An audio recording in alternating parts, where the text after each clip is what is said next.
L'Europe s'est créée autour de deux promesses, la paix et la prospérité. Et force est de constater que le modèle économique dominant dans notre construction européenne n'a pas garanti la prospérité à toutes et tous, et que ce modèle économique a laissé des millions d'Européennes et d'Européens sur le bord du chemin.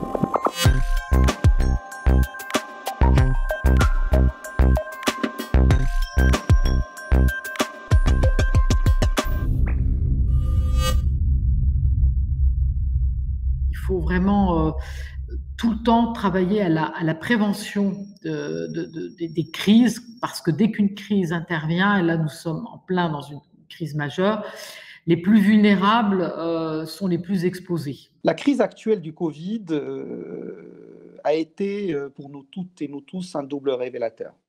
Elle a démontré notre vulnérabilité et a fait ressortir des plaies sociales qui existaient, je tiens à le dire.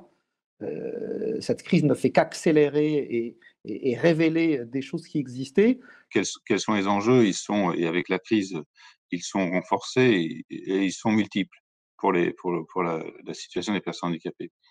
D'une part, nous étions sur une dynamique de progrès, hein, de l'emploi des personnes handicapées avec, en 5 ans, plus de 30% de personnes employées dans une entreprise de plus de 20 salariés et la crainte que l'on peut avoir aujourd'hui, c'est, un frein fort, par rapport, lié aussi à la crise économique et certainement des employeurs qui vont avoir, d'autres soucis en tête.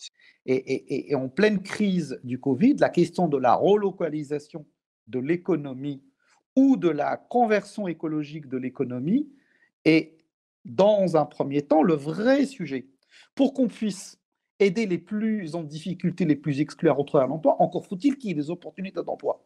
Et quand on aura garanti les conditions de la présence des opportunités d'emploi, il faudrait regarder catégorie par catégorie, vous avez raison, il y en a plusieurs, pour voir quelles sont les problématiques, quels sont les freins, pour pouvoir, je vais utiliser un terme aujourd'hui à la mode dans la bouche du bonhomme, un terme guerrier, comment est-ce qu'on peut réarmer ces personnes-là pour qu'elles retrouvent des facilités à retourner à l'emploi. On a à la fois des urgences de court terme et de réfléchir au moyen terme et que il faut réussir à faire les 2 en même temps et de savoir se décaler par rapport à nos modes d'organisation classiques avec tout ce qu'on a appris par rapport à la crise.